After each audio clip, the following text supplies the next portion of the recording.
Ya, jadinya salah satu kejayaan saya pun sebenarnya isteri saya lah. Dia pandai manage duit. Ya, alhamdulillah dia memang tak bekerja. Isteri rumah, memang dia isteri rumah sepenuh masa. Pandai. Hebat sebenarnya.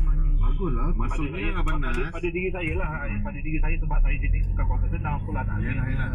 Jadi memang kena mencari Abang Nas. Ah, Macam itulah. pengurusan duit Abang Nas kata orang rumah. Maksudnya setiap kali gaji memang semua ke dia untuk diuruskan lah. Saya tak bagi semua. Maksudnya pasal bayaran bulanan memang dia pegang.